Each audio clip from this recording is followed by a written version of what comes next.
Assalamualaikum warahmatullahi wabarakatuh. Bismillah, alhamdulillah, la haula wa la quwata illa billah. Allahumma salli ala Sayyidina Muhammad wa ala alihi wa sahbihi kama la nihayata li kamalika wa adada kamali. Persantri, wali santri, pemirsa, juga subscriber, apa kabar kalian hari ini? Saya yakin kalian dalam keadaan baik, walaupun tengah puasa. Kalian tidak meninggalkan pekerjaan dan tidak mengurangi produktivitas Anda, dan semoga puasa kita diterima oleh Allah Subhanahu wa taala. Puasa kita lakukan setiap tahun karena itu perintah Allah dan salah satu daripada rukun Islam. Tanpa puasa keislaman kita tidak sempurna. Begitu rutin sehingga kadang-kadang kita lupa untuk memberikan makna terhadap puasa. Karena kita tidak memiliki konsep tentang puasa, maka seringkali puasa layaknya tradisi, kehilangan kegairahan, kehilangan semangat, bahkan kita puasa sekadarnya. Puasa itu terjemah dari bahasa Arab soma yasumu siyaman. Soma yasumu sauman wa siyaman, yang arti muradifnya adalah imsak, menahan.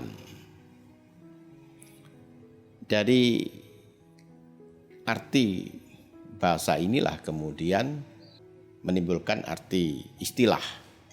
Puasa adalah menahan, mencegah diri dari makan dan minum, serta segala yang membatalkan, mulai dari terbit fajar hingga terbenamnya matahari.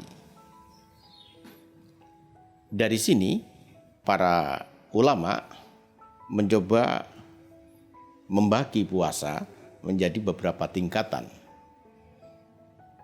sebagai dasar pengetahuan puasa kita ada di level mana. Yang kedua, agar puasa kita ada kesungguhan untuk terus meningkatkannya. Yang pertama, tingkatan yang pertama adalah orang yang bisa menahan dan mencegah makan dan minum dan segala yang membatalkan, mulai dari terbit fajar hingga terbenamnya matahari.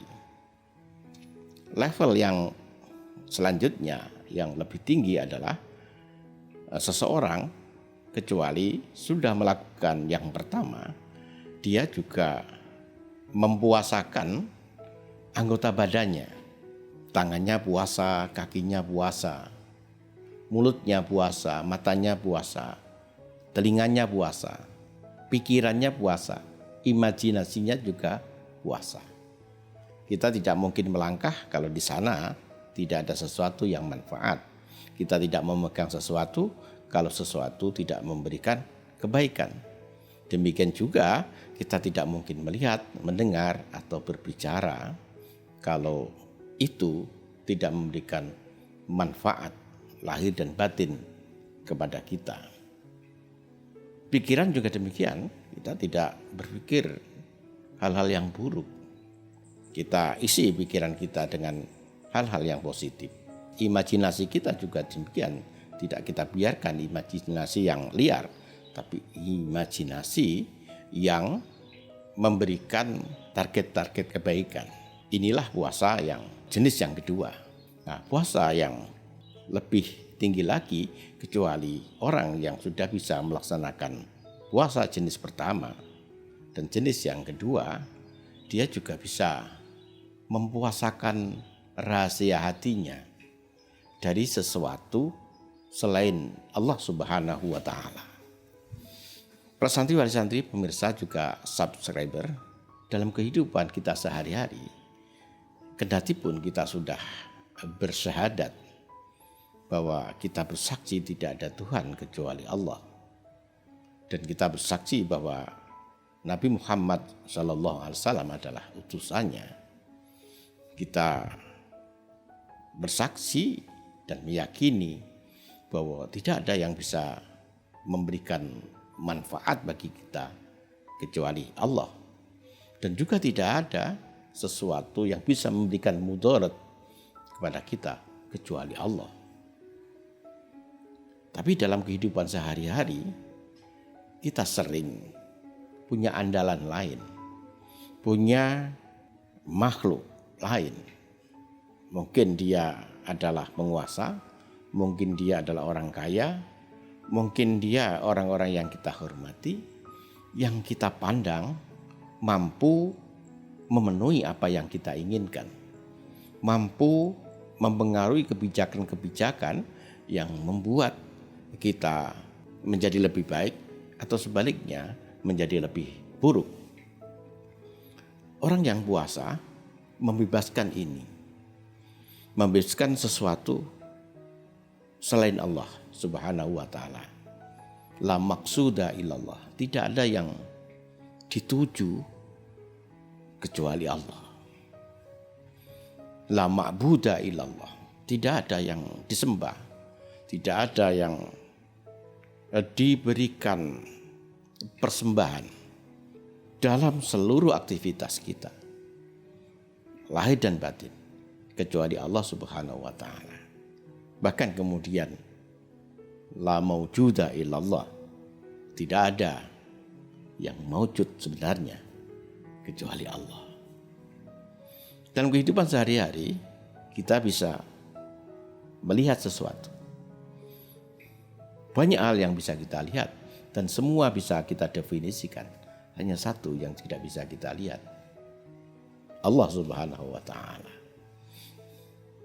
Segala yang kita lihat adalah dunia, dan dunia yang kita lihat masuk di dalam mata kita dan memenuhi ruang hati kita. Ketika hati sudah penuh dengan dunia, maka tidak ada tempat bagi Allah. Setiap hari kita mendengar, kita dari jauh sudah bisa membedakan suara apa. Hanya satu suara yang tidak bisa kita dengarkan adalah suara Allah Subhanahu wa ta'ala. Maka suara-suara yang masuk di telinga kita semakin memenuhi ruang hati kita, membuat ramai ruang hati kita dengan dunia. Segalanya bisa kita rasakan, pahit, getir, susah, senang, bisa kita rasakan.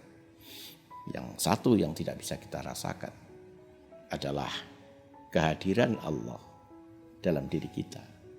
Kebijaksanaan Allah yang sangat lembut dalam diri kita. Seakan-akan tidak ada makhluk lain yang Allah perhatikan kecuali kita. Karena demikian detailnya, demikian sempurnanya kebijakan Allah di dalam diri kita. Keramaian hati, hiruk pikuknya hati dengan dunia, ini membuat kita semakin lupa kepada Allah. Padahal Allah memerintahkan kepada kita untuk senantiasa ingat kepadanya. Ana ma'aman zakaroni, aku bersama orang yang mengingatku. Tapi di dalam kehidupan sehari-hari ternyata kita banyak lupa. Dengan kata lain, kita sering tidak bersama Allah. Kalau kita tidak sering bersama Allah, maka kemungkinannya kita bersama dengan pikiran-pikiran kita, dengan ilmu yang sangat terbatas. Kita mungkin dengan nafsu kita yang la'ammaratum bisu. Yang ketiga, mungkin kita bersama dengan setan.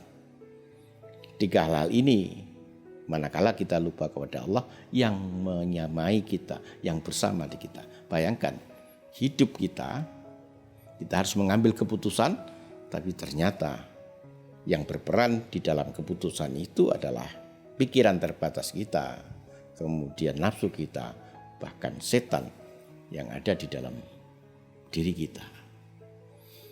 Usaha yang jenis ketiga adalah melatih kita untuk membebaskan hati kita dari selain Allah. Pertanyaannya, puasa kita jenis puasa yang mana? Demikian, selamat berbuka puasa. Semoga menjadi puasa yang indah, berbuka dengan makanan dan minuman yang membawa keberkahan. Akhiran, wallahu muwaffiq ila aqwamit thoriq. Assalamualaikum warahmatullahi wabarakatuh.